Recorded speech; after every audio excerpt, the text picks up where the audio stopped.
of one of our vloggers here, but if an opinion is offered, a way to probably convince others, and offering it as a matter of fact, then I guess this committee would be having trouble as to distinguishing those two things. I guess that's where the problem between Congressman Marcoleta and one of the vloggers here. Mr. Chair, the power of social media was actually tested in 2001. It was not directed against individual. It actually pinned down the regime. Remember in 2001, during the Arab Spring, the power of Facebook actually, Mr. Chair, brought down more than 3 decades of regime under the Mubarak in Egypt.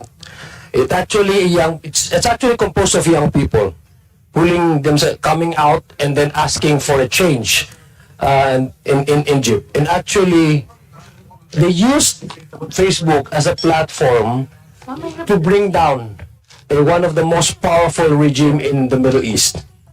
So, hindi lang ho ganun ka-powerful pong media, ang social media, ang Facebook in particular. In fact, in the Facebook, yung mga active users, it reaches a point where if it's likened to a country, it's even more populated than China. Yung mga active users po. So, ganun po ka-powerful ngayon ang social media, mga social media platforms. I'm talking about Facebook. I was listening earlier, Mr. Chair, to the exchanges between Congresswoman Luistro and our DICT. Mr. Chair, I'd just like to I'll lay down the premise. If you remember back in 2017, and most of us here are victims of fake news or sinasabi nilang information disorder. Being a politician, that's already part of our job. I mean, that's already expected of us, that once you enter into politics, you automatically earn an enemy. No? It's impossible for you. Sabi nga kanina ni Manong Benny, he quoted saying from sino to kay Prime Minister Churchill. Alam ko may sinabi si Churchill, a man without an enemy is made up of nothing. So, pag pumasok po kayo dyan sa politika, talagang automatic meron kayong enemy. Sa mga members po dito, lahat po tayo naging biktima ng fake news. But to tell you a story, ako po hindi lang big victim ng fake news. Biktima rin ako because ng isang threat that was actually made by some vloggers in 2017. Remember, during the Marawi siege, one local vlogger who happens to be connected with the political party came out with this fake news na ako daw, si Senator Bam Aquino, former Senator Bam Aquino, and former Senator Trillanes, and my brother, which was then the Vice Governor, Bombit Adyong, nag-usap-usap daw kami at kinausap namin ang Dawla Islamia para atakihin ng Marawi City. So, it actually came out online, and what's so surprising is that former Secretary of Justice, Aguirre, came out with a statement and believing in that fake news. Lumabas no less than the Secretary of Justice. Ganun po ka problematic, ganun po ka grabe yung fake news to a point that a certain public official may believe in that distorted information. Wala akong katotohanan nun. Fortunately, sabi nga ni Ms. Tiquia, we have to go and answer this and correct all this false information.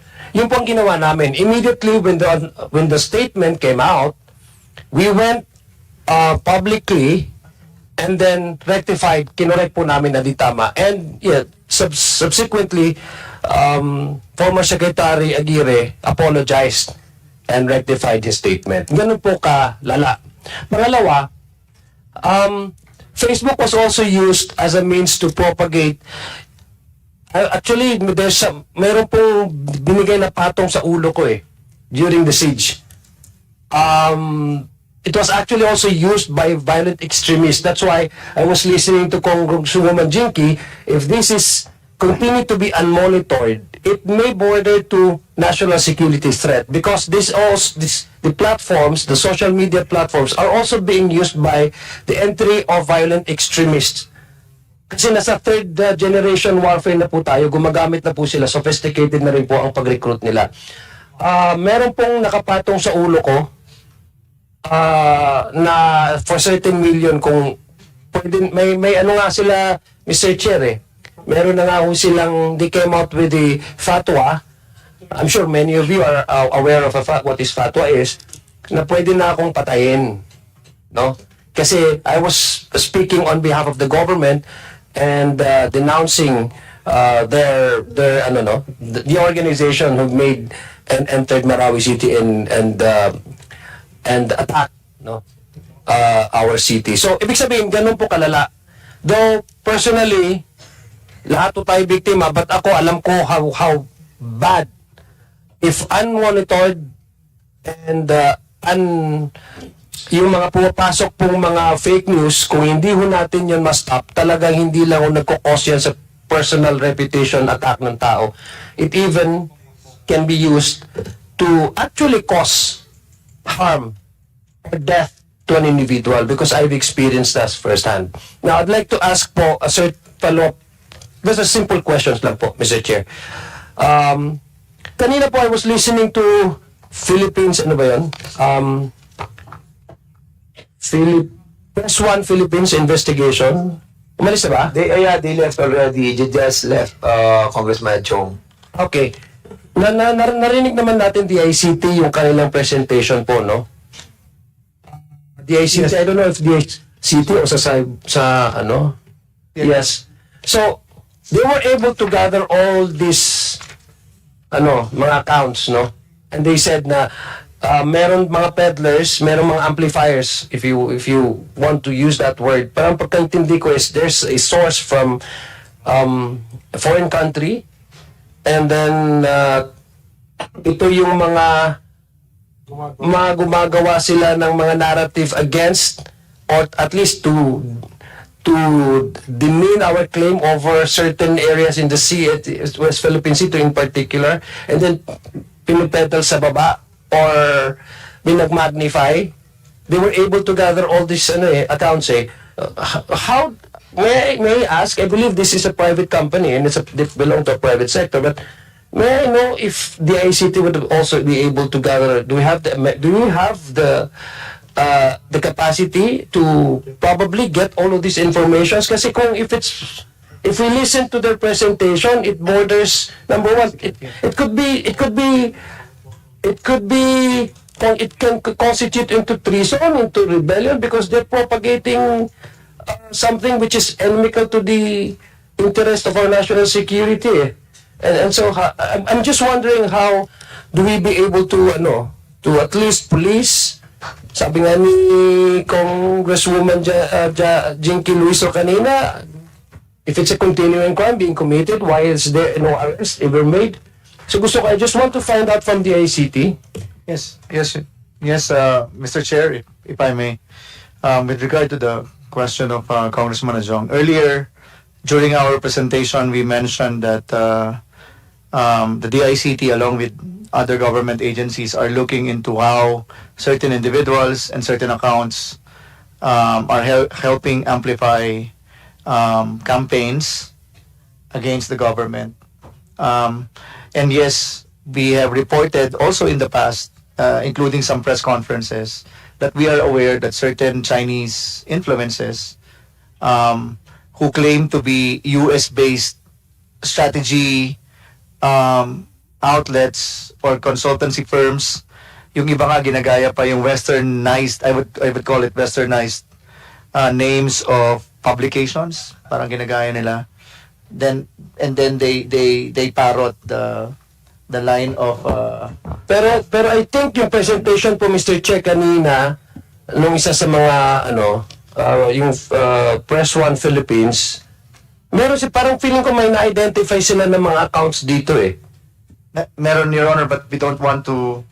Sinabi ko rin po kayo na we are willing to discuss in executive session. Okay. These are all. But you do have the data and the information of all of We have these. some information. I think the and we do share this information to our... But you don't need a new law for that, for you to be able to track down and maybe probably find a possible offenses that these accounts or those who are behind operating these accounts are guilty of, no? That at least at the very least they have violated a certain laws. Thank you for asking that question, Your Honor. We go around certain laws. For example, you've heard of the case of espionage. Okay. We've also filed cases, yung binanggit ko kanina, yung nagre-recruit si Mr. Wang, who was recruiting AFP personnel, both active and retired, using multiple accounts, multiple FB accounts. But so we use existing laws. But of course, Let me ask you this, Mr. Chair. Are these contents also being peddled by vloggers online? Or are they done discreetly? Kasi gusto kong tanungin eh. Are all these accounts operated behind, kasi may sinasabi silang bots eh. I'm sorry but I'm not really familiar with with these terms. Hindi ako teki na tao eh. Meron akong naririnig sa inyo na it's being operated by AI. Sometimes hindi siya tao kasi yung responses niya is to kumbaga it's not normal for a person yung speed ng kanyang pag-react sa mga certain posts online. So are all these accounts that are under nakuha ng are these all being operated by AI or by certain groups or individuals? And my next question is, are all these contents also being peddled by known vloggers? And what are the steps that you have done, just to at least ma-stop itong ganitong mga information? Kasi it borders our national security. That concerns me. Yeah. Mr. Chair, the answers to your queries, we'd like to have an executive session. Okay. Okay, thank you. So yeah, would you like to do a follow-up on that? So, as part of our mandate to also inform our legislators, we are more than willing to discuss these national security. But at least you have identified some vloggers. We have, sir, with regard to your question of whether or not vloggers or some vloggers, without naming them, have been parroting lines that are coming from Yes. from the Chinese, from the Communist Party of China, the answer is yes. But whether they do so willingly or they believe it or they do so maliciously is beyond me. So what are the grounds for you to at least be apprehensive in arresting them? I'm just for the sake of discussion lang. So there are various reasons. Do we have meron bang batas na hindi na or just yung lack of batas para ma-implement No. yun? Halimbawa, ma-aresto yung mga ganitong mga peddlers. Sir, Your Honor, if we're talking about national security, if we're talking about our claim in the West Philippine Sea, Because that's what I gathered from the presentation eh. There are various reasons kung ba't hindi natin pa hinuhuli. It could be that there are follow-up operations. It could also be that we're trying to get to the bottom of it. Kung national security, sir. But it's not because there's no batas that is now operated. Your Honor, it's to be truly honest, it's a very complex question. Number one. Kasi in aid of legislation tayo dito, that's why we are soliciting all your inputs and answers. Kasi we want to find out if there's kung may absence ba of a certain legislation that we need to enact para at least Yes, you can close the gap. Yes, sir. Kasi medyo complex yung question. If we're talking about espionage and malign influence, there is a law being supported by the National Security Council and the National Security Advisor regarding the amendments to the espionage law.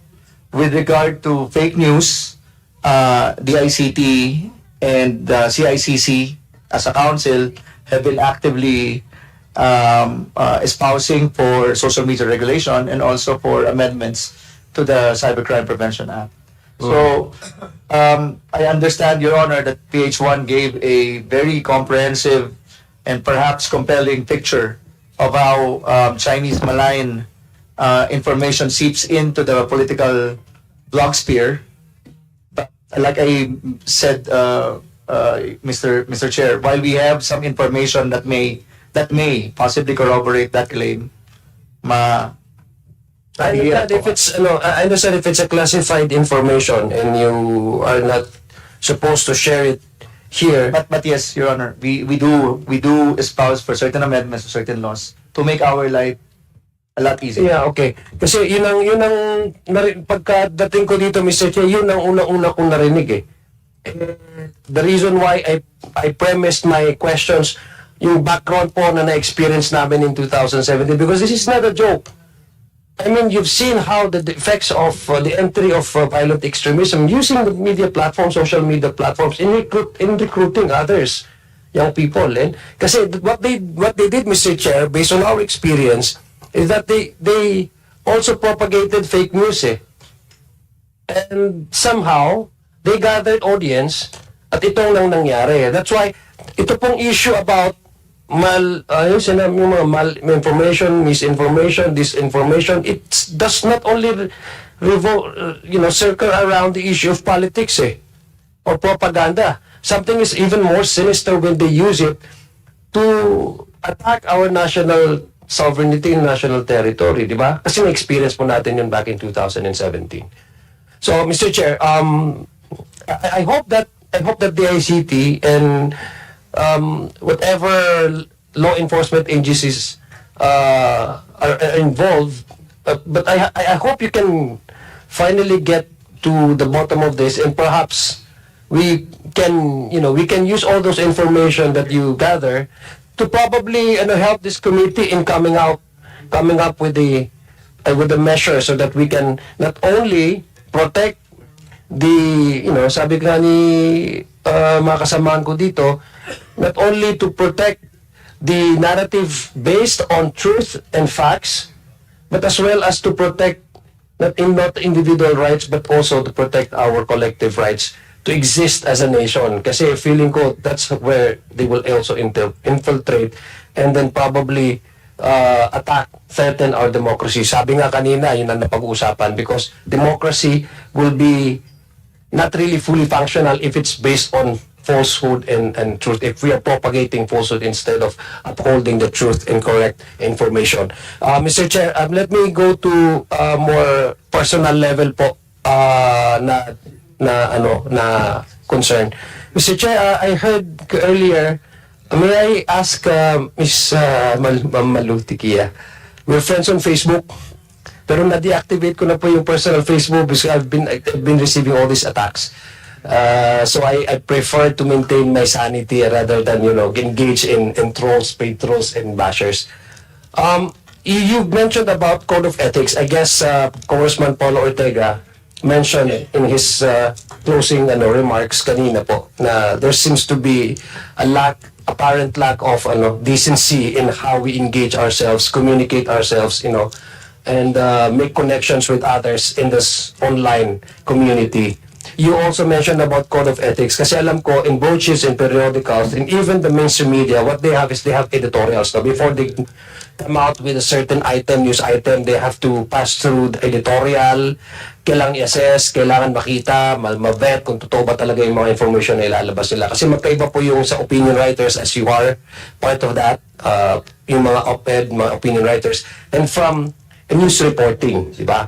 In this case po sa social media mga platforms, there seems to be a mixture between news reporting and opinions, di ba? Kaya nga sinasabi ko, there's a hair-splitting difference na between opinion and opinions who are actually parang offering an alternative facts, di ba? Parang ganun na nangyari. You mentioned about code of ethics. There seems to be a lack of it. We all agree on that. Can you expound to us how we could be able to probably help this committee in formulate? Kasi yun talaga din po ang nakikita ko. And without this standard of protocols or standard of ethics, talagang tama po yung sinabi ni Sir, na mukhang ang mga Pilipino ngayon, mas nag-i-enjoy sila what I would like to you to expound on that and maybe help us kung paano natin maka-formulate kung ano yung code of ethics na po pwedeng applicable sa online community. Mr. Chairman, Congressman Adjong, probably you can situate the formulation of a code of ethics through crowdsourcing. A draft be formulated and made public, so you crowdsource things. So it is not stifling the rights, the freedoms, but essentially telling everyone, oh, ito yung 12 rules natin. What do you think? Kasi mahirap pong manggaling sa akin, yun yung lalabas na naman is value judgment and the biases. All of us have our own biases and we may consider it as value judgment, others might consider it as an affront to their belief system. So I would rather that code of ethics emanate from the community itself. Yeah. So what you're saying po, Mr. Chairman, Ms. Tiquia, is that okay. So what you're saying po, kasi doon po sa mga sa mainstream media, di ba meron po silang KBP? Yes. Di ba? Kilusan ng mga broadcaster ng Pilipinas. Yes, Tama po ba? And meron sila pong sariling sanction. Within their community, nagkakaroon they adopted a certain criteria, standard of ethics. In the case of the vloggers right now, wala po ba, Mr. Gamboa? Wala po kayong ganon where the vloggers, your community, come together and maybe, CIP. you know, May CIP din dito? agree that there's Ma'am, certain may tanong ko sa inyo. there's certain ethical standard that we need to at least maintain and uphold. And wala pong ganong klaseng Wala po, Mr. Chair. Kasi po, marami pong efforts before na subukang ipaggrupo yung mga vloggers. Kaso po, politically divided po, mahirap eh. Hindi mo pagsasama yung admin na vloggers sa mga DDS na vloggers ngayon. Dahil for your community to gather together and maybe come up, would it be impossible? hindi naman po impossible. Okay. Pero it would take a lot of hard work to come together. And kaya ako po, personally, yung mga hindi umattend na DDS, marami po doon kaibigan ko. Kasi nahihiwalay ko yung trabaho namin doon sa personal na friendship. Yung iba po kasi hindi eh. Kapag nandun ka sa kabilang side, kaaway ka namin. Kahit sa personal na buhay. Ma'am, Miss Malou, what's the difference between your experience po as a opinion writer, no? I suspect that the vlogging is also, you know, in ano lang eh, mas visual lang eh, hindi siya written eh. What's the difference between, in your experience as an opinion writer, papasok po ba yan? Or, I mean, before you come out or publish your piece, your article, hindi mo yan, dumadaan pa buya ba yan sa editorials? Yes, sir. Dumadaan ho sa editorial, and then you have to conform with the number of words. Yeah. You do mainstream media, that's 800 to 900 words. In online, you need to cut it to 300 because of the attention span. And then, even the phraseology is very much different. Op-ed writing is more formal. Blogging is colloquial and to a certain degree uses a different way of communication. It may not even be strategic communication or messaging. You just write. Okay. Sa itong pong mga vlogging, which social media platforms do vloggers use? Kasi may Facebook yan, di ba? May real time pa yan. When you say vlogging, kasi may nakikita po ako, may mga microphone sila, may mga background sila. Insa naman, real time, tapos nakikita mo yung mga comments, pero accordingly, sa kanila is vlogging yon. So can we categorize also what type of vlogging do we speak here? And which social media platforms do they normally upload their videos? Kasi sabi po ni Ma'am Malou kanina, is that even if you're an opinion writer, you have all your articles would need to be passed through the editorials, no? And there are certain limits, words and number of words. But in the case of blogging, may certain minutes ba yan? According Opo. to the... So ano yung mga social media accounts normally ang ginagamit na probably mas lesser yung sanction o mas lesser yung mga requirements? Opo. Yung sa vlogging po kasi, maraming klase, hindi lang political. Yung sa amin po is political vlog. Merong lifestyle, may sports, May food. merong food. Ang dami pong iba-ibang klase ng vlogging. So yung political vlogging po, isang aspeto lang yan. Lahat po yan monetize, pwedeng kumita. Yung political vlogging, dyan po problema. So saan po nila ginagamit normally? Sinasabi mong na monetize yung mga pinalabas na na-upload nila mga videos. Which social media accounts do they normally upload their videos? So ito po, yung YouTube po, for how many, almost a decade now, yun po ang main na talagang merong monetization for vloggers. Yung Facebook, for a time, mataas yung kanyang monetization, kaya ang daming nag-Facebook vlogging. Ang problema po, mga last year, binabaan ni Facebook yung monetization for vlogs. So, hindi na ganun kadami. How do you monetize that? I mean, do you need certain, based on likes? Based on views? views po. Kasi po, yung mga videos namin, papasukan ni Facebook at ni YouTube ng video, ng commercials, hati kami dun sa babayad ng commercial. So paano what's the mechanics in terms of the payment? How do you do that? Iuhulog po nila monthly. Monthly, so Opo. meron kang May bangko. competition sila. Ito yung kinita mo this month, iuhulog ko after a few weeks. So normally po, YouTube sila YouTube po, ganun po, tuloy-tuloy po. Merong kinikita monthly, tapos iuhulog a few weeks after. Okay, tapos that's the social media platform. Yes na po. doon po Sa sila TikTok usually po, nagbo-vlog. wala pong monetization masyado, halos yung mga vlogs.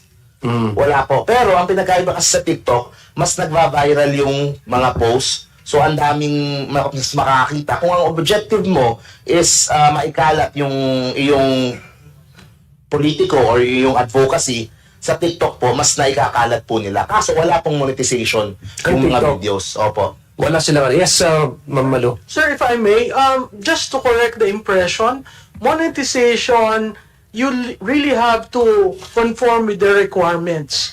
So, hindi yun immediate. If you reach a certain number of followers or views, they will trigger an instruction to you monetize. So it's up to you to monetize or not. In my case, in my personal Facebook page, I have received letter from Facebook online asking me if I want to monetize. And there are several requirements.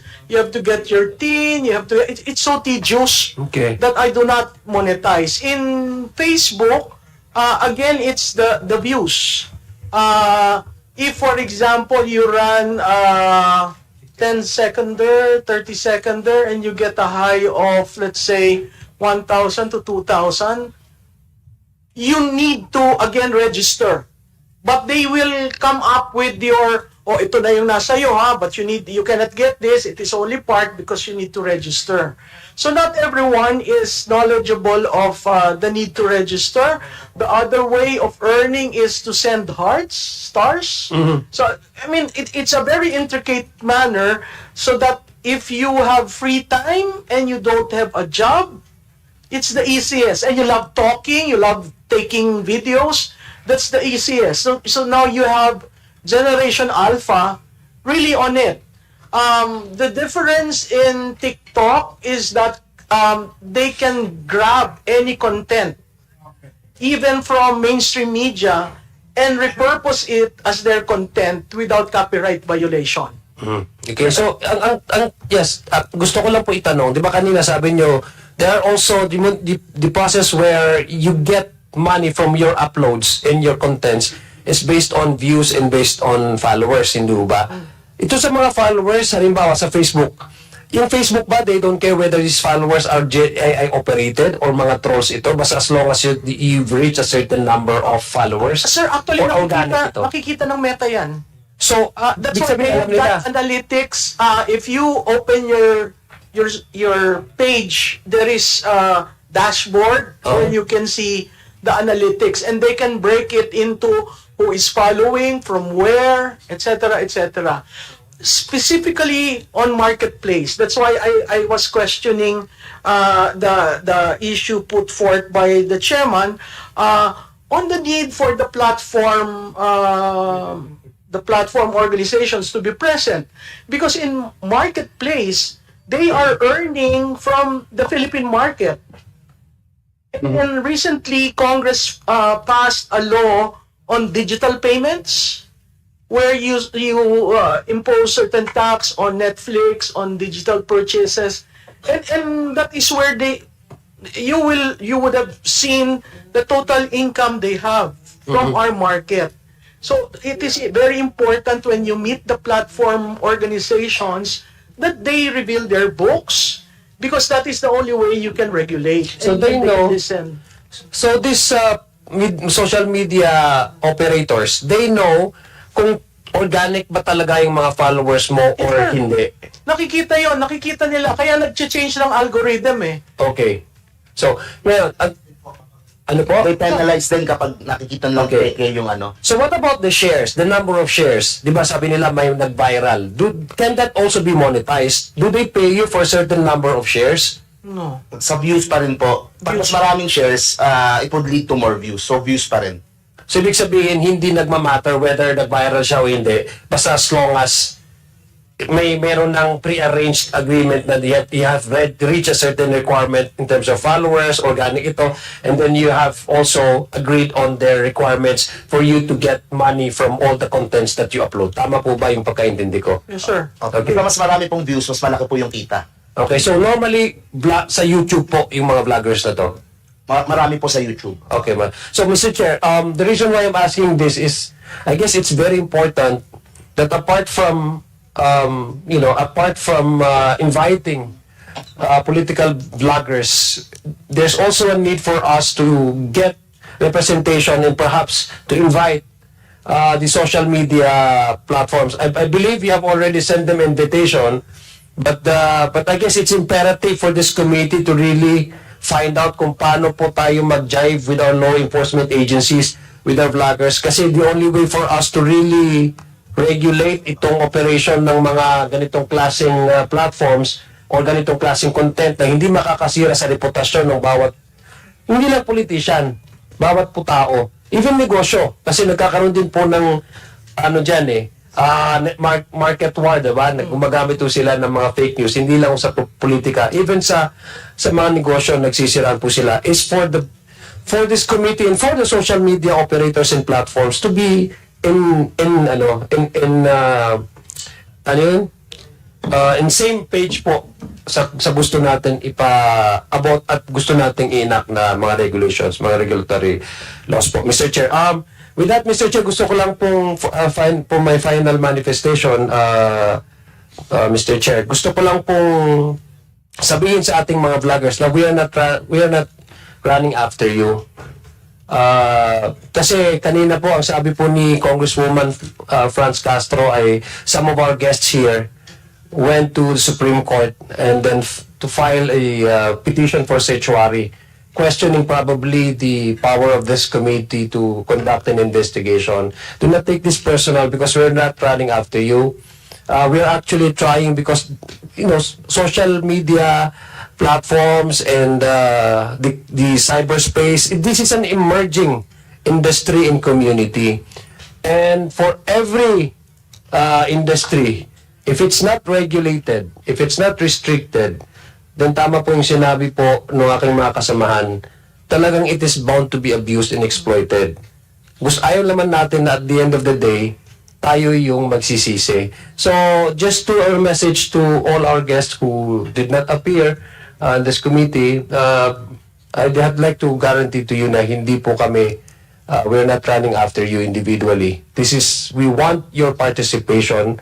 We want you to give us your input so that we can craft a more responsive piece of legislation para maiwasan po natin yung pag-proliferate po ng hindi tama at maling balita po sa publiko. Marami pong salamat, Mr. Chair, for the opportunity. Thank you, Ms. Tiquia, and thank you, Congressman Jong. Thank you. The last to ask a question si Congressman Barbers. Thank you, Mr. Chair. You are now recognized. You have 2 minutes. Thank you, Mr. Chair. Thank you. It's, Lucky you, Representative Akop, give you another. thank you, Congressman How Akop. many hours, Congressman Akop? 10 minutes. Thank you, thank you. Additional. Thank you. Thank you, Mr. Chair. Thank you, Congressman Akop, for that generosity. Again, following the last manifestation of our colleague, Congressman Chong, that we want to specify na we're not running after the vloggers. Kasi that's a new industry, di ba? And it's a tool also to inform the public, no, of important information, especially in relation to, say, politika, economics. We're only going to run after the purveyors of fake news. Yung fake news, no, especially those that issue statements that are libelous, slanderous. Alam naman po natin yan. I'm glad that we have vloggers here. Now, if I may ask our vloggers who are present here today, which I asked the same question earlier kay Miss Malou, Tiquia. Tinanong ko siya kanina kung kinakailangan ba tayo ay magkaroon ng isang regulatory policy or framework dito sa paggamit ng social media platform. At ang sagot niya, if I'm not mistaken, ang sagot po ni Malou, Tiquia kanina ay dapat. In fact, we can use the best practices abroad, ika nga, di ba?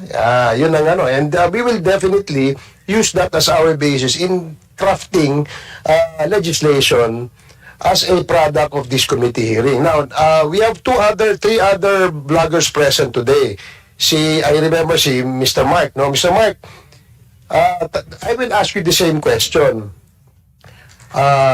Ikaw ba ay naniniwala na dapat ang social media sa Pilipinas o yung vlogging o vloggers dapat magkaroon ng code of conduct or regulatory policy sa paggamit ng social media platforms? Sa akin po, kailangan balansehin yung right to free speech and yung possible na pag-abuse nito kung saan nakakasobrang sakit ka na ng tao, libelous na, o hindi kaya tinatraidor mo na yung bansa. With that being said, sa akin po, ang tingin ko, kailangan hiwa-hiwalay po separate na usapan para sa AI, kasi po ibang problema po yung sa AI, dun pa lang, ang dami na tayong magiging problema in the future. Tapos ibang usapan kapag yung vlogger naman ay being used by a foreign as a foreign agent or a foreign country.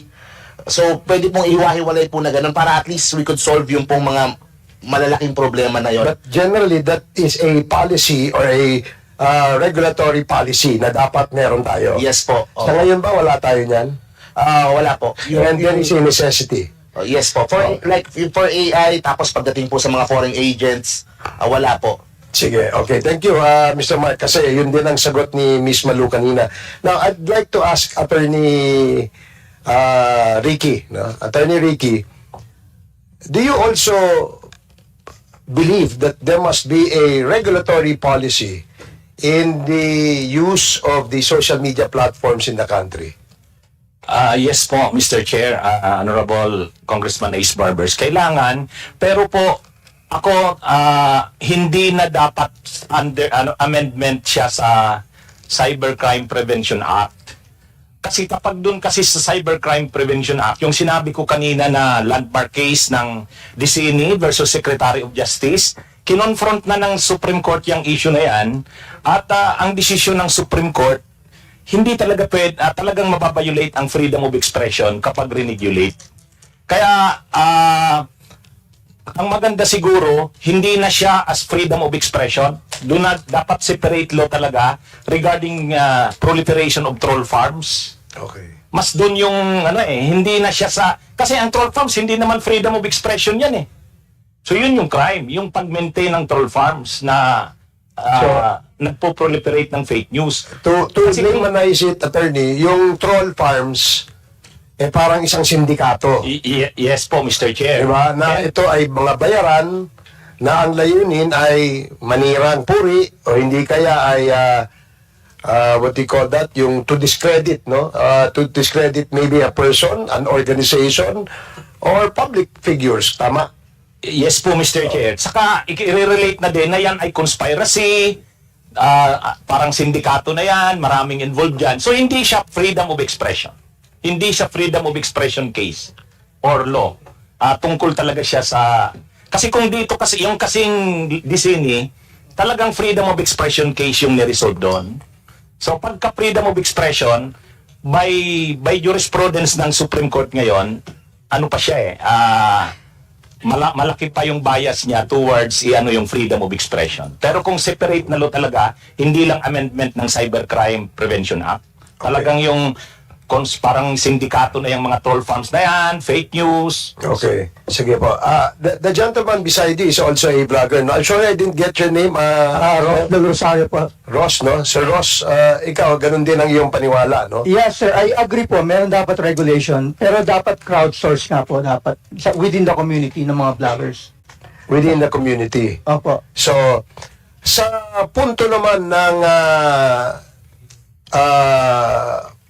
itong ano ba to, yung pagkalat, no, yung as a post is made, no, by someone, and then this post is libelous, kunyari, or slanderous, tapos shinare ng mga kasama niya sa sinasabi ni Attorney Ricky na membro ng sindikato, yung troll farm, no. So sila ba'y dapat managot? Parang hindi po kasi parang na-misinformed lang sila. Okay. So, naging influential yung nag-post. So, akala nila totoo. So, they reshared it. So, parang hindi po siya directly, parang na-misinform nga po sila dahil akala nila totoo. Dahil probably popular siya o celebrity or influential din. So, na-apektuhan lang po sila. Parang naging very influential yung nag-share. Ay, nag-post. Okay. So parang hindi po sila directly dapat parusahan. I'd like to ask also our resource persons, yung ating mga vloggers. You're familiar with the video na pinapakalat, no? Yung fake video where apparently our president is using drugs, no? So, anong ikaw, Miss Malou, Tiquia, what do you what can you say about that video? Sir, I did not share the video. Yeah, but I'm just asking your opinion. Ano ba? Is that kasi marami nang nagsasabi na these are manipulated, these are AI generated, these are deepfakes. And you agree with that, with those findings, correct? I held judgment for the simple reason that I haven't seen any documentation on the claim. So you haven't seen the video? I've seen the video, And but I chose not to share it for the simple reason that I haven't seen any authentication. so you have reservations? Yes. And I'm glad that you don't share something that you do not verify or validate. Sana ganyan po lahat ng vloggers, di ba? Kasi it seems that it's not the norm, no, of the vloggers. If they see a post and then somebody else will tell them to share this post, they will start sharing it. I agree, sir, but you also need to contextualize that there are bloggers who are there to earn, so not necessarily having the experience. So I have been in politics for, as I said, 30 years, so I know. Yeah, I've known you since the early 90s. Diba? So I know which one is hala and which one is shareable. So Yeah, well, that's why I said I'm glad that you're that kind of a social media user, no? sir, it's very hard because when you see everyone sharing and then your followers are asking, why are you not sharing it? So there are times I've learned, since I've been bashed so many times, I've learned not to react. Early on, at the start of Facebook, I was reacting left and right. Well, I'm happy to hear that because isa kang matalinong vlogger. Hindi kagaya ng ibang mga vlogger na walang ginawa yun, kundi mag-share, magmura, manira, at kung ano-ano pang iniimbento, di ba? Yes, Mr. Mark, what can you say about that video naman? Gusto ko lang din pong idagdag marami po tayong kababayan at kahit yung mga vloggers, hindi naman po sila tanga na hindi nila ma-distinguish ano yung fake news sa hindi. Ang problema po, kahit na merong pagdududa sa kanila kung totoo o hindi, if the video serves their narrative, if the post serves nung naratibo nila, if it supports the candidate na gusto nila, they will still share it. Nasa ganun na po tayong stage But are you telling us that itong mga ganitong klaseng vloggers do not know the limitations of the freedom of expression or freedom of speech? The thing is, kasi po, there are gray areas Merong mga videos na pwedeng 70% true, 30% not true. So kahit maliit lang yung porsyento na chance na magkatotoo, sineshare pa rin. Tapos pwedeng patanong, totoo kaya ito? Share, ganun. So meron pong mga ways to circumvent just to push their narrative dahil ang gusto nila is masira si Pangulo. So they share a post even if they have not validated it or verified it, Yes. as long as it suits their narrative. Oo, kaya inutos sa kanila, ginagawa nila. Opo. No? At kahit po yung mga ordinaryong Pilipino, ganun din. Okay, sige po. Salamat. Kay Attorney Ricky naman po at do sa kay Mr. Ross, ganun din po ang inyong paniwala. Ano ang masasabi nyo? Totoo po kasi it's all about alliances po kasi. So kapag, halimbawa, in favor sa kanila yon dahil bet nila yung particular product or particular person, share nila yung mga news na negative about them. For example, when I was starting as a blogger, may mga kumukontak po sa akin na mga brands na they want to share negative information or news about their competition. So, ang nangyayari po kasi, i-reward po yung mag-share ng ganito. So, nangyayari, talagang they will have to accept it dahil rewarding, nagbe-benefit sa kanila. So, siguro ang kailangan natin gawin is magkaroon po ng parang yung ang gawin po ng government natin is magkaroon po ng parang workshop or guidance or effort na magkaroon ng awareness. Yung nga po ginagawa namin, meron kaming grupo na tinatawag namin umaluhokan. So every year, nagkukondak po kami ng parang ganyan workshop para tinuturuan po namin, in-encourage po namin yung aming mga members, yung mga aspiring, mga vloggers, para maging responsible sa kanilang mga pinopost. At din-discourage po namin yung mga nagmumura, yung mga naghuhubad, yung mga nagpapakita ng mga almost scantily clad na mga outfits. So, in-encourage namin sila na mas maging responsible sa kanilang mga posts. Kaya po, Alam mo, minsan may makikita tayong post, no? Pagka sa TV, dadaan yan sa isang masusing editing, no? Ganun din naman sa dyaryo, no? Pero sa social media kasi walang nag-e-edit Kahit nga mismo yung, halimbawa, yung mga nakikita yung billboard sa EDSA. Diba? Yan, they are bound by certain rules, diba? Ano yung ilalagay mo doon. Pero yung mga fake news peddlers, pwede ba sila maglagay ng billboard sa EDSA, yung kanilang pinost na fake? Hindi. Kasi they know that they will be censored by the regulatory body regulating yung mga paggamit ng mga billboards. Kaya talagang kinakailangan talagang magkaroon tayo ng isang polisiya. Yung nananawagan ngayon dito sa social media na sinasabi na hanggang ngayon, wala nga, nagpe-press con nga yata sila at sinasabing freedom of speech. May abogada dyan sinasabi, freedom of speech. Kinakartel daw, sinusuppress daw namin. Yung attorney Trixie vlogger din yun, di ba? She should know better. Abogada siya meron pa isa, si attorney Harry Roque. No? Meron daw suppression of information highway. I don't know kung saan galing yun. Pero my point being is that we're not suppressing anything here. Kaya nga ho kayo nandirito because we want to consult you para magkaroon tayo ng polisiya. Isang regulatory framework. Ngayon, dahil hindi sila nagpunta rito at nandun sila sa labas, tinitira kami sa kanilang social media, sa mga vlogs nila, that only tells us something. Diba? Bakit takot kayo rito na magbigay ng inyong idea para magkaroon tayo kasi ayaw nyo magpa-regulate so that you can continue with what you're doing even though that you know na ito ay illegal. You're crossing the border of being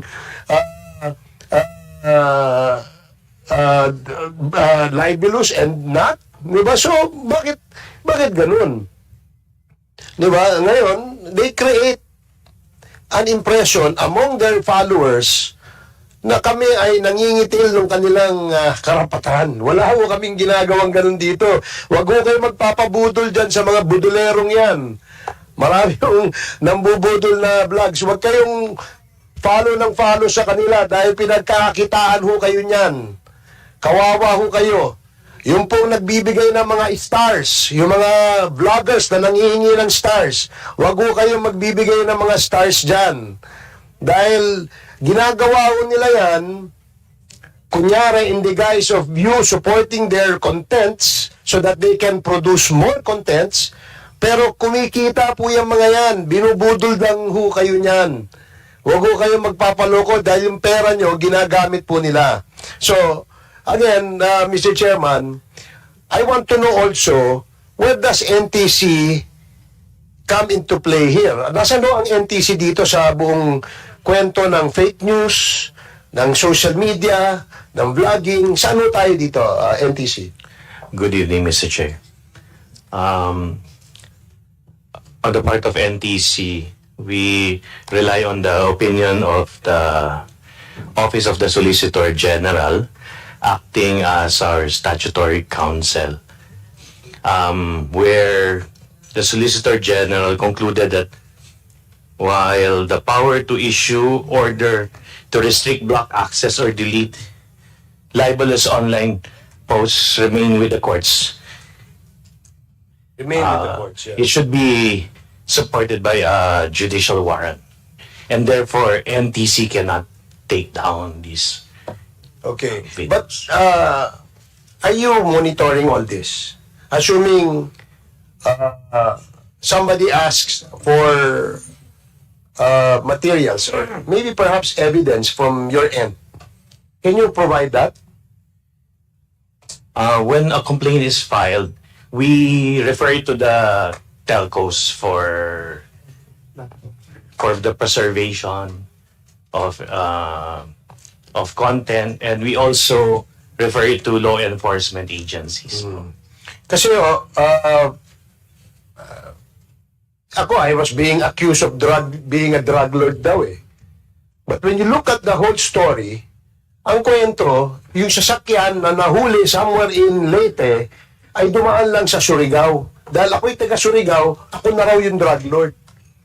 And they create the story. Meron, ang narrative nila is that the vehicle that was used to transport these drugs is owned by me and driven by my brother.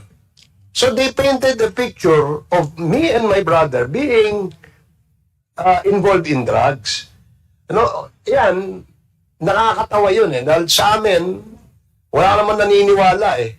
Di ba? Merong iilan siguro na naniniwala.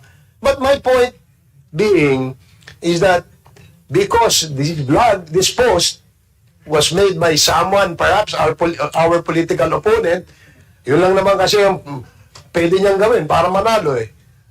So, kumalat, no?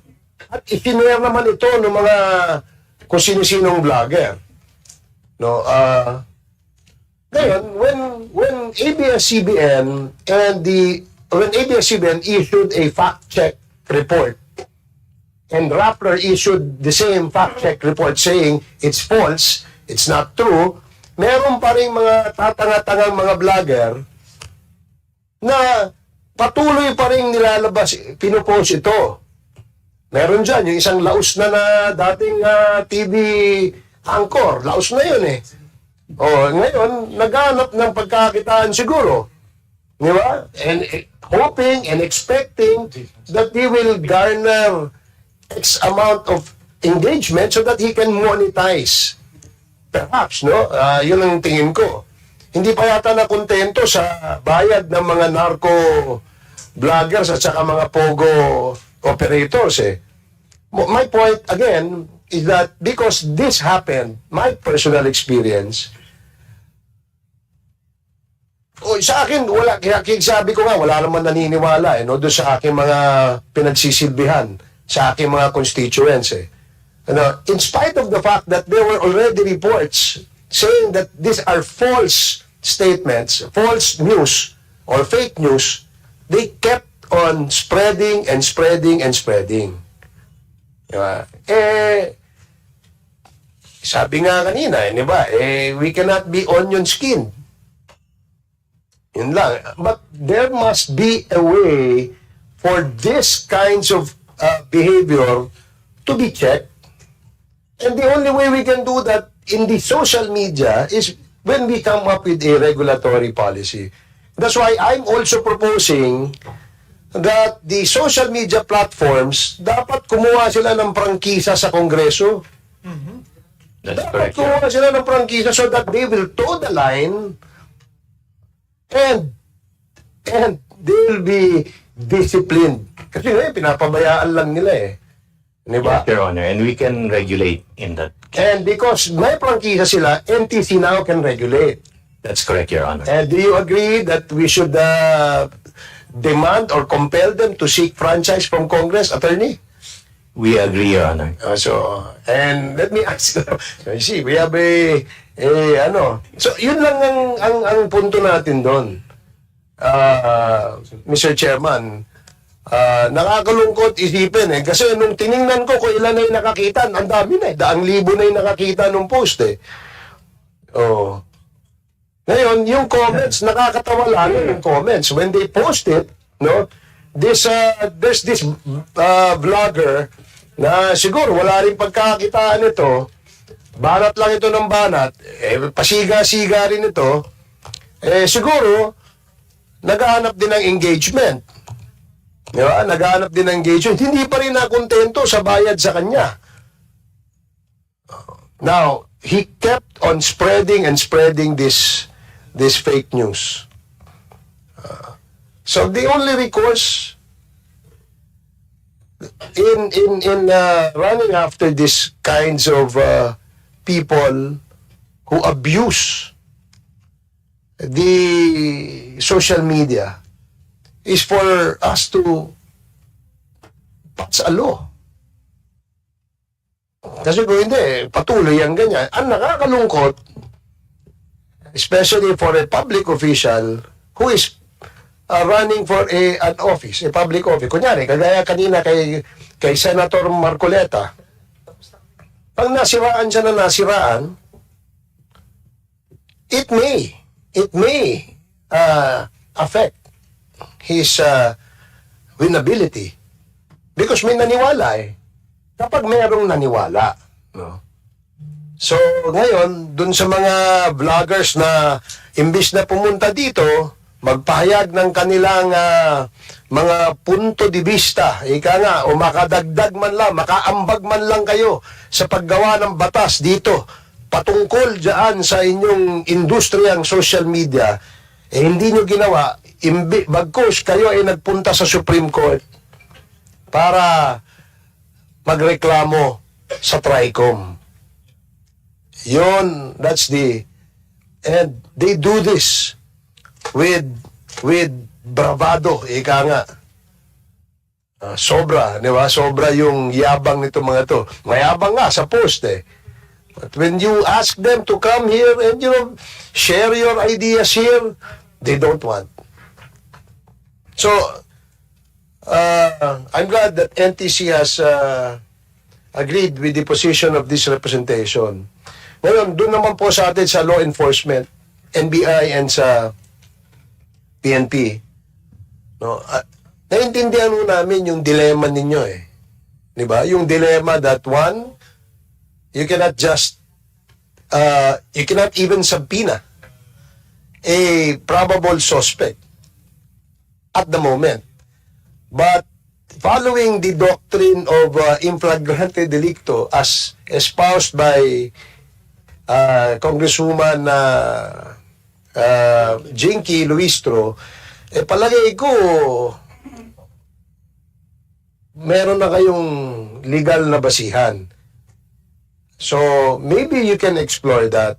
That's a good issue that you can study so that your job will become easy.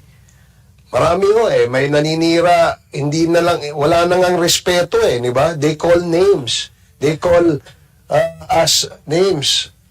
Tapos, ang mabigat, yung nananawagan ng kaguluhan sa bayan. Di ba? Kayo, bilang law enforcers, naiintindihan nyo na ito ay isang malaking yung nananawagan ng kudita ngayon, hindi na ngayon makita di ba? Nung una, nung hindi siya pinapansin, ang tapang-tapang niya. Ngayon, when the authorities wanted to implement what the law says, nagtatago na ito. So, Mr. Chair, gusto ko pa sanang ngabaan, but I promise to you, 1 minute and 30 seconds lang. Actually, ano na yan, 15 minutes ka na. So, and okay. I'm sure this is not the first and the last hearing, no? No. Actually, ano siya, meron pa tayong next hearing next week. Yes, Congressman ako. I will yield the balance of my time to Congressman Ako. Thank you. Salamat naman sa nahiya ka. Congressman ako, please. Mr. Chair, may I know if we have invited representatives from BIR and AMLAC? BIR? And AMLAC? We haven't invited them yet because actually we have given this time to the first 40 bloggers, no? Na nakita natin according sa CICC that have contents that are meron silang misinformation, disinformation, and malinformation content. That's the reason why we invited them first. But marami pa po tayong imbitahan. Mr. Chair, that we invite representatives from BIR and AMLAC in the next scheduled hearing. Okay, we will do that, Chairman Akop. So, Comsec, you are directed to invite the BIR and the AMLAC as well. Yes. My last point, Mr. Chair. Yes, sir.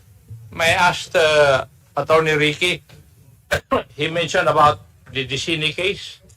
Is it the case of Dicini versus the Secretary of Justice 2014? Yes po, Mr. Chair, Honorable Congressman. Yes. May I know the gist of that Supreme Court decision?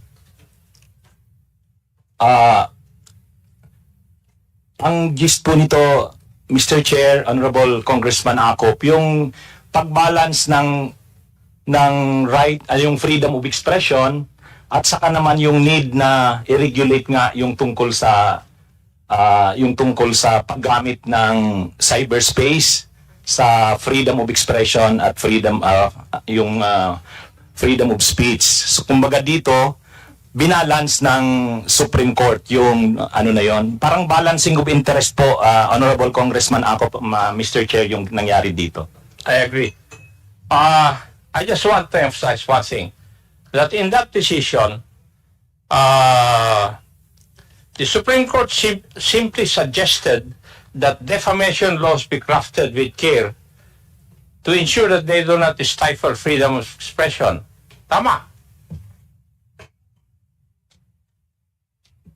Tama ba, Attorney Rick? Yes po. But it also said, free speech is not absolute. Yes po. In other words, it is susceptible for government regulations. Would you agree with that? Yes po, Mr. Chair. Thank you. It is subject to certain restrictions as may be necessary and as may be provided by law. That is the gist of the Cini versus Secretary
of justice. And I think that is the reason why we are here this afternoon, to come up with regulations that would regulate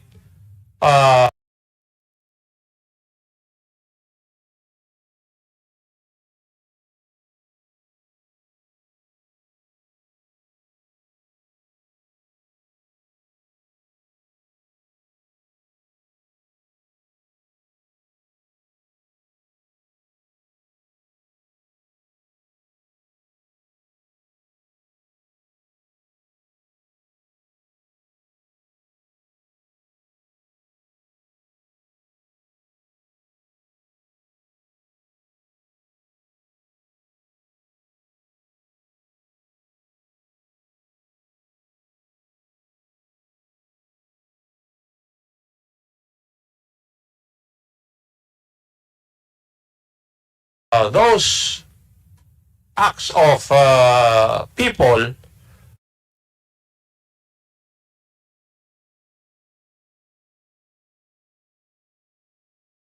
Okay, maraming salamat po. At tapos na po tayo. But before Mr. Chair. that, wait.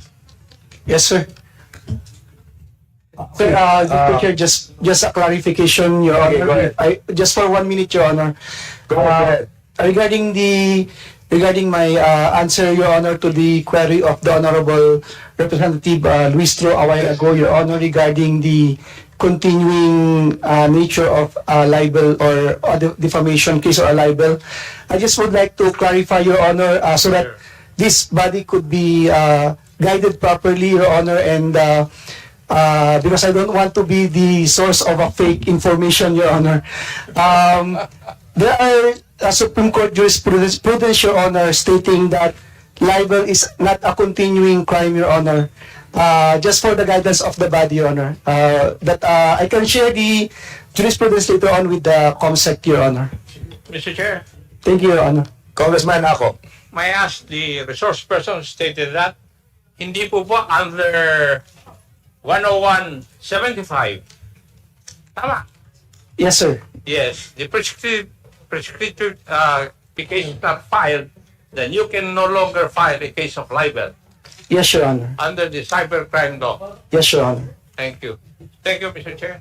Okay, lastly, before I recognize Congressman Johnny, my co-chair, Johnny Pimentel, yung kanina you were telling us about the Pogo money, si Congressman Barbers. Can you kindly tell us kung mamamonitor natin kung yung ating mga content creator are being financed by the narco money or the Pogo money? Can we? Kaya natin sa DICT, sa ating CICC, o subject yan doon sa ating I think we can reveal it if we can monitor that the financer. Mr. Chair, we don't currently have that information. What? We don't currently have that information, but we'll check. We'll check with other.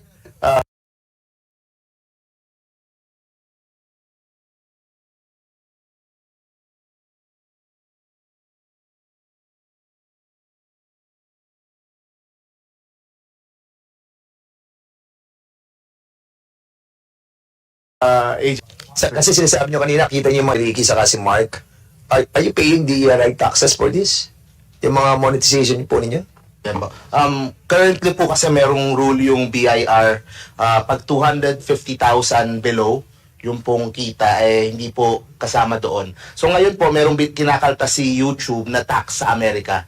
So ganun po yung current. Oh, no. As a BIR, that's not applicable with us. Opo. If the taxes are being paid sa US, iba yung sa atin. Iba po yun. Oo nga po. Tapos sa BIR po, pag 250,000 below, ay hindi po hindi. Particularly you Mark, hindi ka nagbabayad sa Ngayon po hindi po. Mapapala po yung attorney Ricky. Nagbabayad po. Actually po yung sa US kasi, tax withheld po lang kaagad yun. Yeah, Tapos Sana natin ng ganitong congressional act na kailangan may franchise sila Google, may franchise sila Meta, sila TikTok, but wala tayong firewall like sa China. And they can enter our airspace.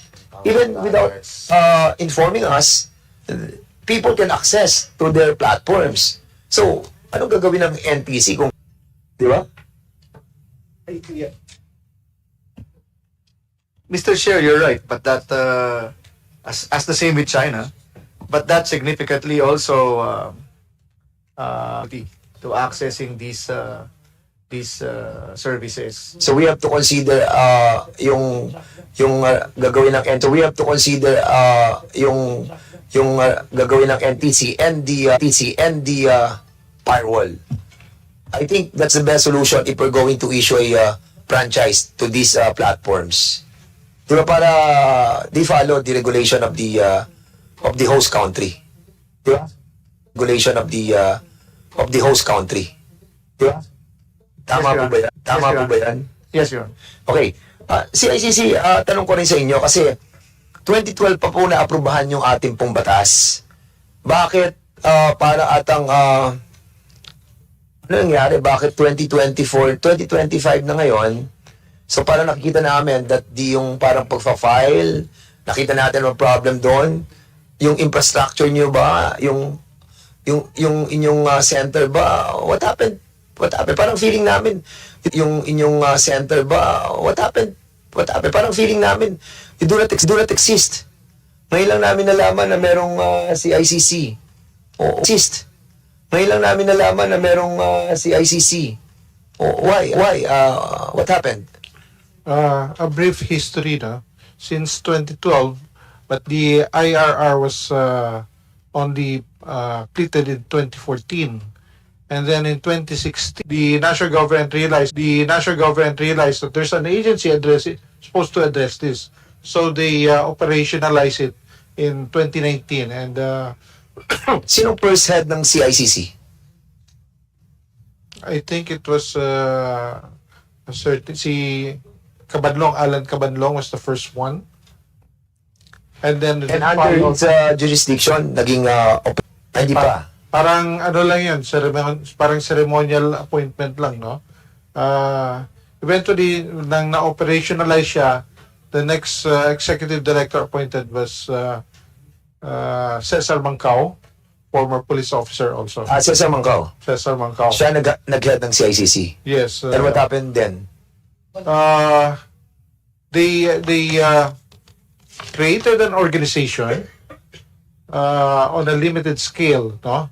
That was not designed to be very when we assume it was the organization was not designed to be responsive to the law. So when I assume in 2022 we had to overhaul Was not everything designed for the purpose of the law of creating of what mandated them to do? Well, hindi siya nakadesign sa ganun? So, ang design nilang ginawa? Iba yung interpretation nila at the time. Mr. Chair. Can you elaborate on that? I think they were focused more on a single problem, which is OSAIC. That's What? right. OSAIC, the rise of abuse of children online. So they were just focused on that particular issue. And when in fact in the law, So, wala silang issue about yung sa fake news. Wala silang ganun. Wala sa fake. wala pa. That's why they were able only to accommodate very few complainants at the time. That I believe 50 complaints lang pumasok sa 15 complaints? 50. 50. Yes. Compare now, mga complaints. We have over 20,000 complaints na assisted na. 20,000 complaints ang nare-receive nyo. Yes, from And various. ilan po ang nare-resolve natin out of these 50,000 complaints? The first 50,000. the first one that kasi there are different types of cybercrimes. There are different regulators. For those that we can assist immediately, we created the account recovery teams, no, to recover your stolen accounts or your hijack accounts. In that way, we have over 300 of that already recovered accounts. And then we were also involved in supporting other police activities such as sa kidnapping, sa gambling. We also were part of it.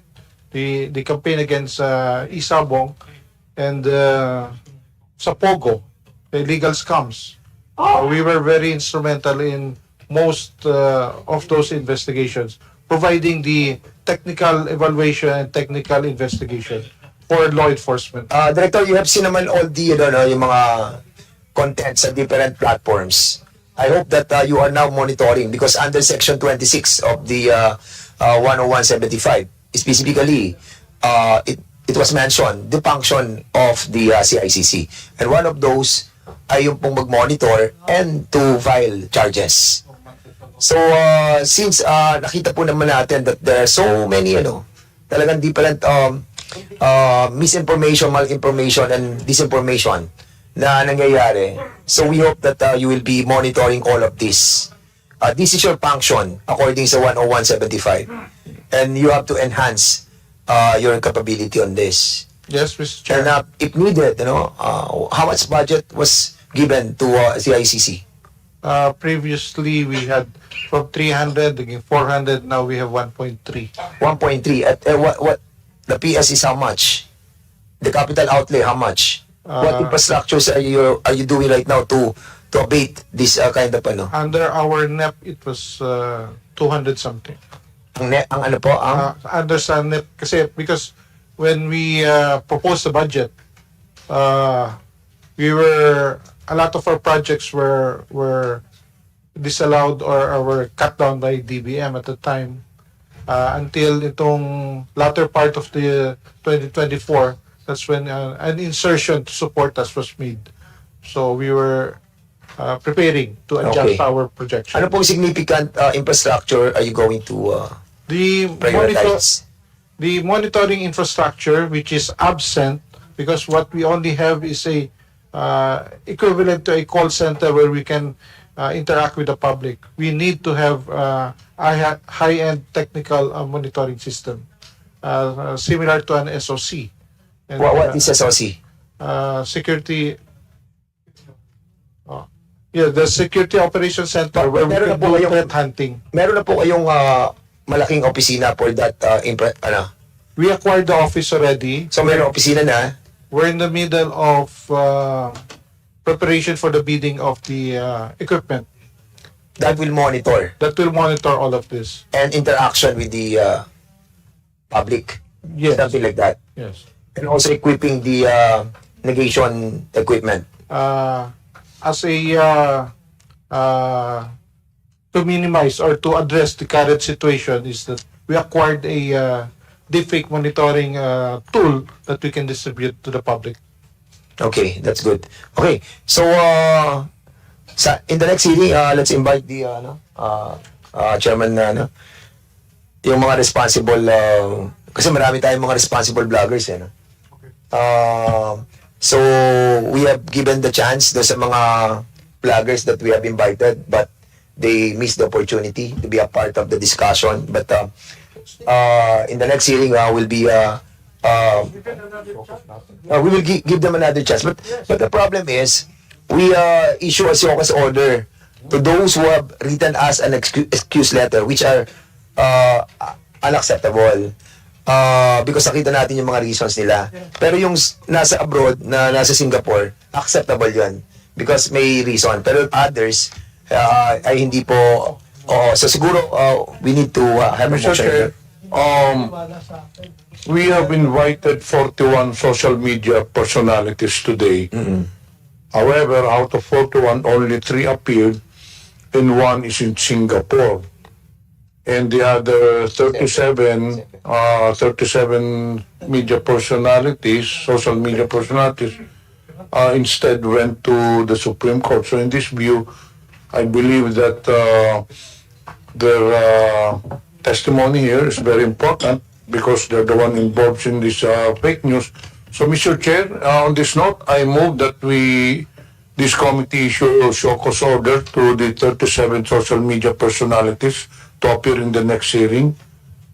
So there's a motion to issue a show cause order to those resource persons who have not given any excuse letter, no?